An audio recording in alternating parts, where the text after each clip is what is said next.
Hello, everyone. We have Lamia today with us. And Lamia, in two sentences, what was your business idea and how does it help the world? Hello, everyone, and hello to you, Robert. Thanks for having me. So, my business idea is being a designer that doesn't use templates. Throughout the years, I worked pretty much everywhere in agencies, in house for companies, with my own clients as a freelancer, and I never liked using templates because we were going towards solutions that might or might not work. So now I like to run my business slowly and I like to dedicate myself to a smaller amount of clients without no pressure for me and for them, and just sitting down, talking about their problems and offering a solution because I'm not this designer that decorates their profiles, their websites, or something similar. I'm here to sit down, you know, see what's your problem and then get to solving it. And especially, it's great to work with clients that know what their issues are, but it's also nice to diagnose it. So my business idea would be I'm a designer that doesn't use templates. Okay. Uh, we announced that you, as a designer, are solving the number one brand problem, and this is passive viewers. Can you explain it a bit? Yes, sure. So nowadays, the platform that you can put your business on is online. It's not like before to newspaper or the radio. I mean, television is still used, but barely. It's mostly big brands. So nowadays, the place where you can share something about your business and actually make it work for you is online. Mhm. And the problem is that everyone is online now, and not many people have revolutionary ideas. So when you put yourself out there, you're among million other businesses. You're among million other ads that show up to people in their feeds. So you have to stand out. And there's actually two problems that brands face. It's the introduction phase, and then when the people come to your page, it's keeping them. So you might get the passive behavior when people just discover you. They're just going to scroll past you, and they're not going to engage. They're not going to get to know you, your brand, your business, and your products. And then the other problem, actually, the other situation is when they get to know you, they follow you, and you put out content, they're not engaging with it. So there's two situations you can put yourself in and have passive viewers. And I do my best, as I said, to not make template design, because with that you're not probably going to get any action, but instead with customized designs and getting to know the problem, getting to know the audience, is for sure going to make them engage with you with the solution that you come up with. Excellent. So, if I am a company or somebody who wants to stand out, Yeah. uh, how do I approach you? How do you approach me? And how do we start working together? Um, What's the best yeah. way to contact you if I wanted to? Yeah. Well, previously, I've been getting clients from many freelancer networks, so it would be Upwork and similar. But now my focus shifted on LinkedIn. Mhm. And I actually put out three ways to contact me. You have email, you have direct messages, and you have a contact form where you can immediately say just something about your business. I got a bit of questions. It's Mhm. not something that's going to come to me like, just fill out this form and I'm going to put it into some AI system and it's going to come up with a solution. No, it's just actually questions that I can understand. So many business owners, they don't have time for 5 to 6, 10 introduction meetings. So Mhm. this questionnaire is something that I use, just small information that I gather, and then I can see what the problem is, who the brand is. And actually, the first time that we talk, I already know your situation. I don't have to get to know everything, because sometimes, you come on a call and people are like, they're not. maybe they're not even aware of how much they know or don't know. So when you get to the contact form, you actually have time to sit down and just think about your business and think about the problems that you have. So I also like that approach, but direct messaging is okay too. Yes, excellent. Yes, I also like the questionnaires because usually people are not working on their businesses, but just in they are Yeah.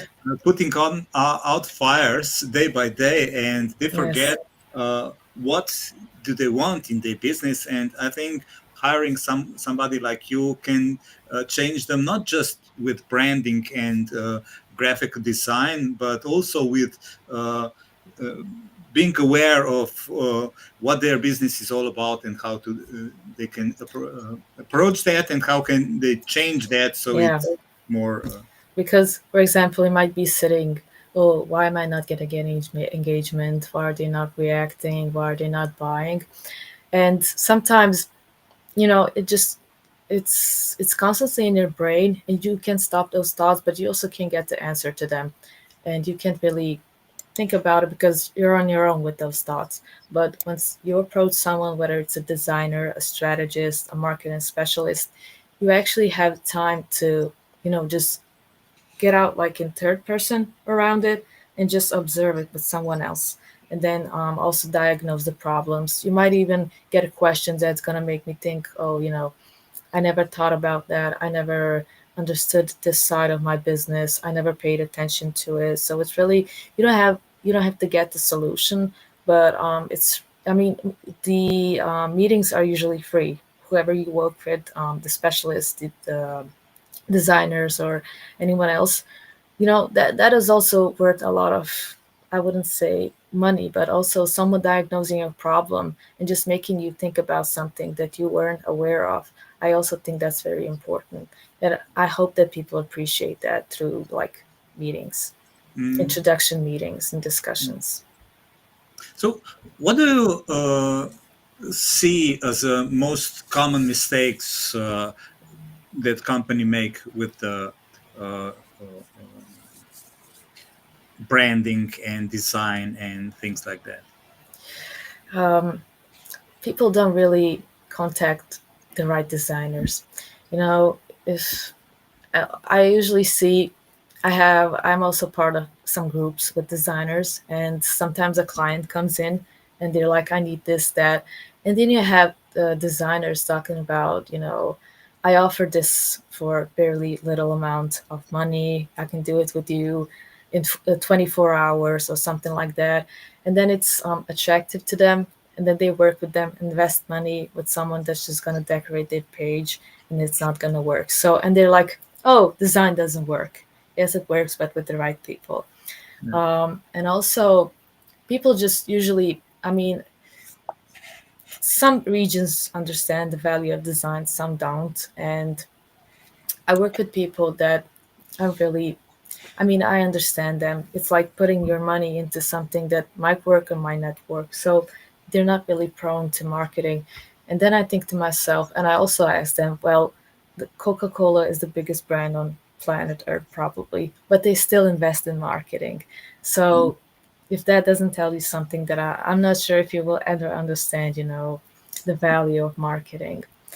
And it's the biggest problem is people are not consistent. You can create an ad and bring people to a profile, but you didn't optimize your profile, you didn't optimize your website, you didn't optimize the place that people arrive to after they clicked on your ad.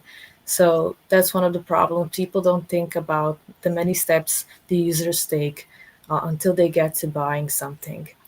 And also the consistency problem is, you might you might have invested a lot of money to work with a designer on a one-time project, so maybe they did a great ad for you, and then you made a problem for yourself because maybe if it doesn't work, you're not going to have enough money for another ad, but you have to keep up with the great standard that the designer put on, you know.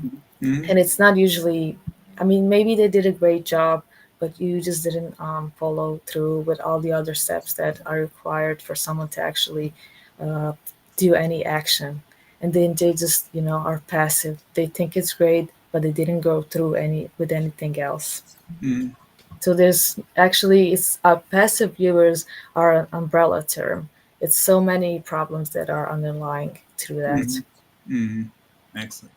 Uh, they said that you the money that you put in the marketing, half of it is gone to the wind. But Yeah. the problem is that you don't know which half. So, but you have to, as you said, you have to be seen. You have to put some effort into that, I into mean, marketing. yes.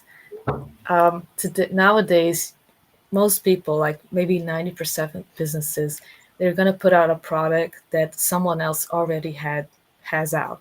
So if you don't market yourself out there, people are never going to know about it because it's nothing revolutionary. So all you have left for it to work is to actually put yourself out there and just Mm. offer it, in a much better way.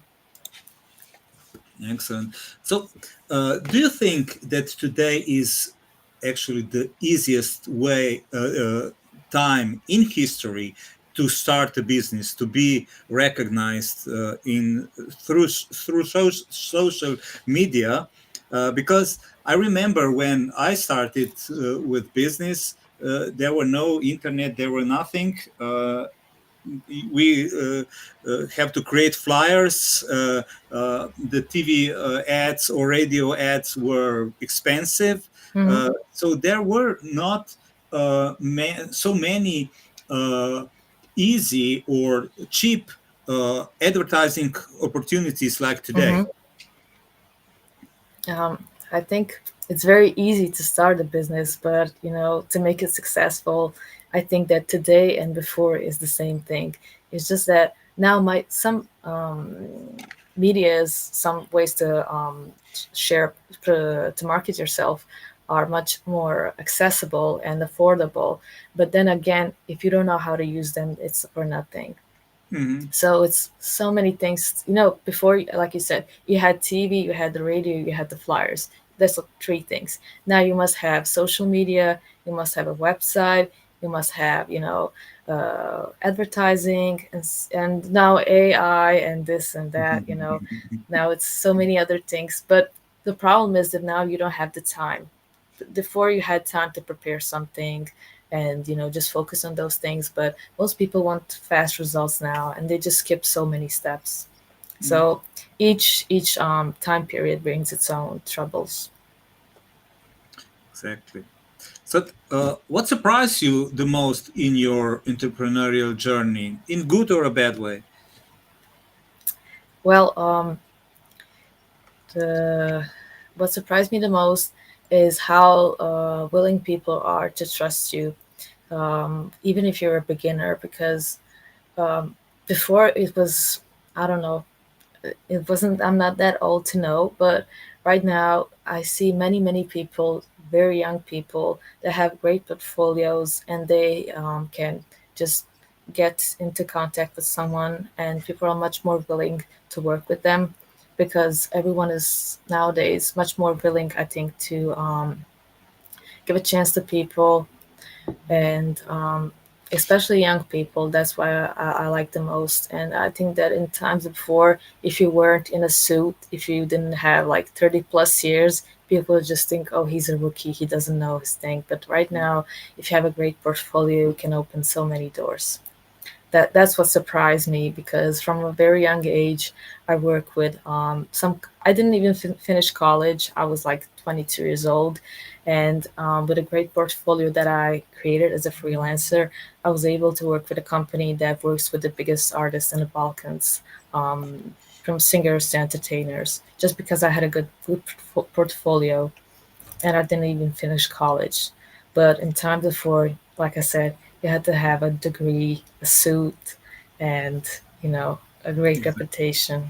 Yeah, and that were the expectations of our parents to do that, and Yeah. they wanted us to do that. So that's excellent. cue for the what piece of advice would you give to yourself, to your younger self? Would you do something different that you did that you did? I think that I would advise myself to be much less of a perfectionist because throughout my career, I realized that you know the bad pressure helped me realize that some details don't really matter that much because when we put it out, it worked. While when I was younger, I thought, oh, maybe we had this those lines have to be like this, those colors had to have so much significance, and the copy and everything. But through agency work, I realized that maybe we didn't have to pay attention to every little dot, and we just had to have a great vision, some great important, um, I don't know, just a much more concise brief, and just put it out. And I mean, it doesn't even have to be successful when you put it out at first. Just, I mean, of course it depends, but sometimes when you put out the thing, it's like a test, A/B testing, and it doesn't have to be perfect. You can put it out like 80% good, and then by the reaction you see, you can perfect it to 100. So perfection really slows you down, and sometimes, stops you from even trying and putting things out. But by putting things out, you can learn so much more. Great. I like that because I'm a big evangelist of this because I think that you cannot make one perfect product if you don't make a lot of mistakes before. So you Hmm. learn how to do this better, how to tweak it. You have to test it, especially in marketing. Yes, Uh, I think the first thing in marketing is that you don't know that will perform good, and which one will be better. There's no other way than to test it. yes, exactly that. I mean, we So all always put out three, what would you four ads just recommend? to see what works better. Yeah, yeah, and this also uh, puts pressure down because you don't have to make it perfect, because okay, I will see which one works better, and you can then pick that and adjust it and test it again and adjust it and test it again and adjust it and test it Yes, again. And it's always it's much easier than when you put all that work into that perfect that is that doesn't work at the yeah. I And work with sometimes, yes,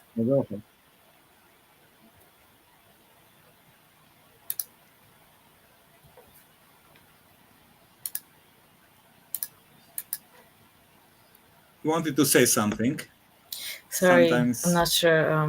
I had some problems with the connection.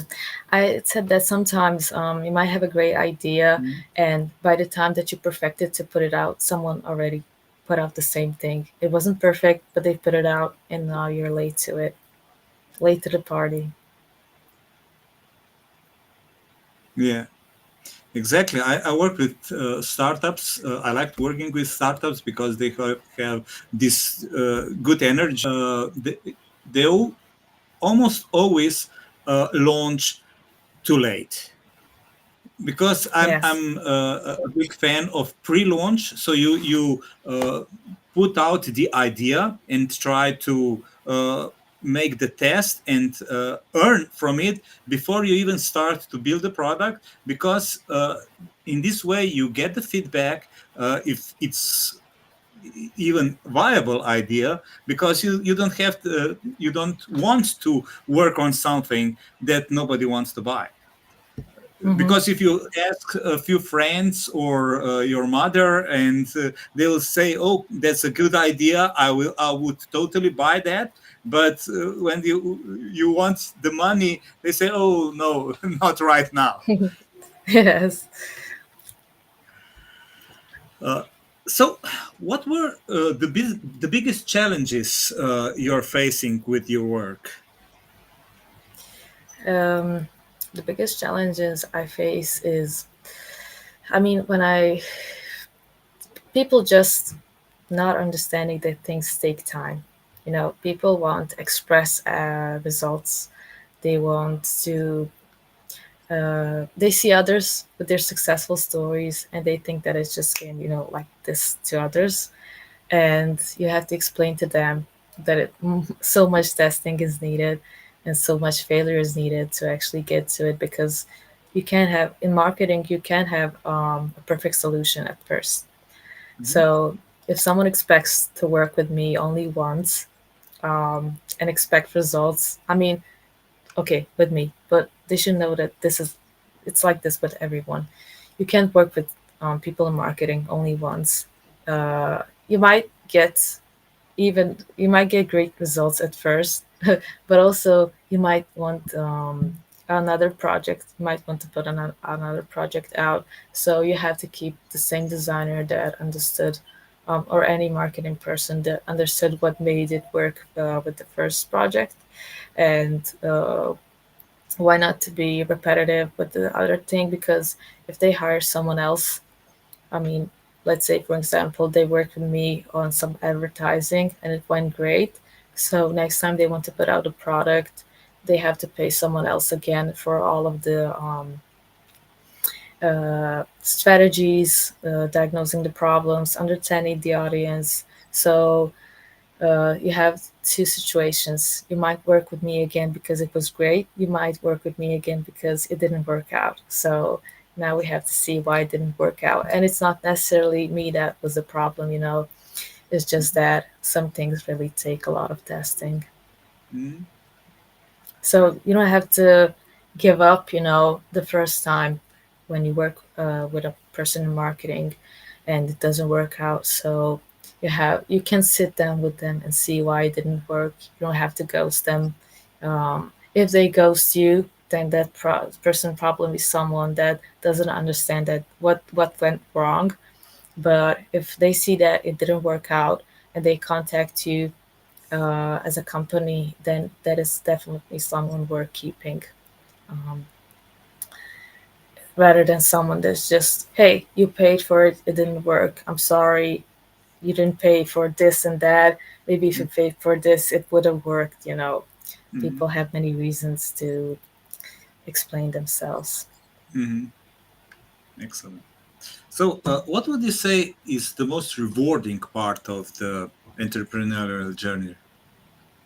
Well, definitely deciding when I'm working and Hmm. taking breaks, um, especially as someone in this industry.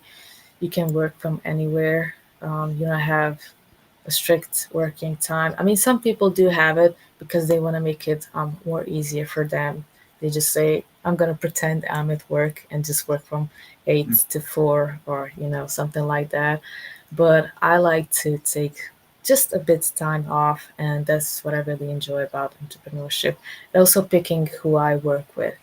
Hmm. Thankfully, right now, I'm not in position to, just take any job opportunity, every client that reaches out to me, because um, I can just, um, let's say, read through them and see if it's worked. You know, I never liked to just, if, I don't know, if even if it was a $10,000 job, and just do it and never work with them again, or $1,000 job, whatever it was. I don't like one-time jobs. I like to keep on working with clients over time, because you get to know them.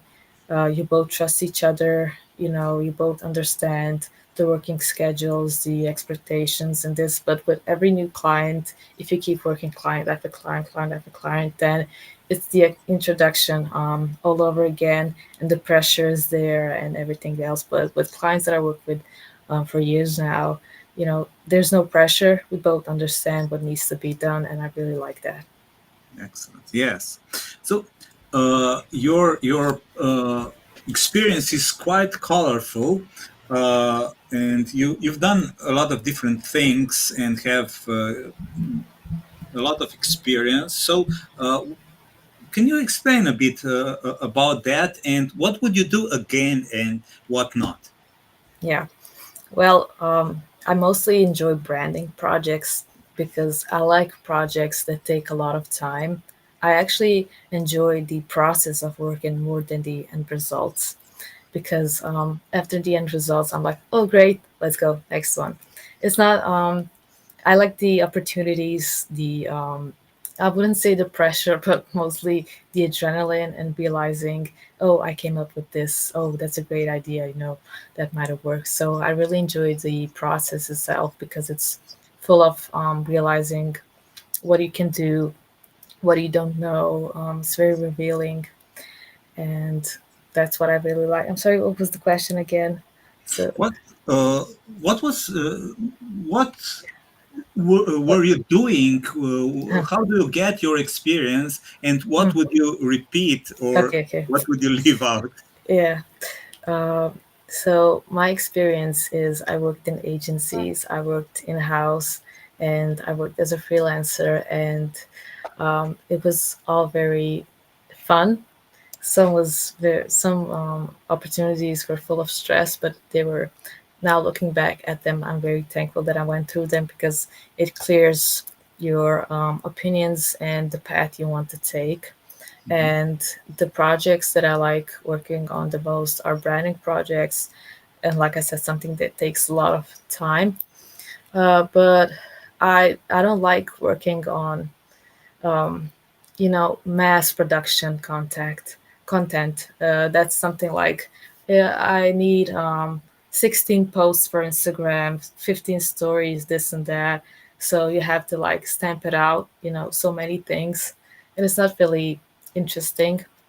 But I like smaller projects. I mean, smaller projects that have one idea and one task.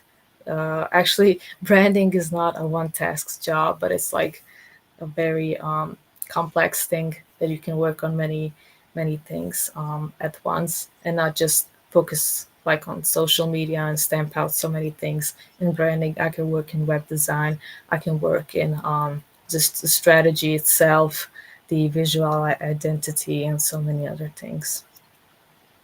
So you, So I wouldn't work again on projects that feel like I'm stamping out something.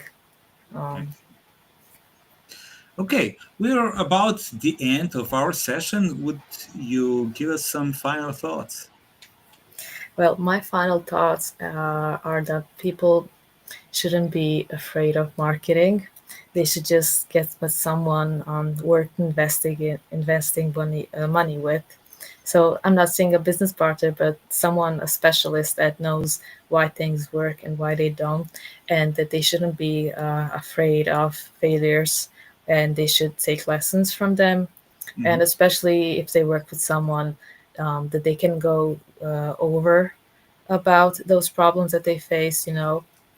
So pick wisely and don't choose the cheapest option. Yes, great. Yeah. Thank you, and thank you for all the insights that you shared, and thank you for being such a great guest. Thank you so much for having me. Bye.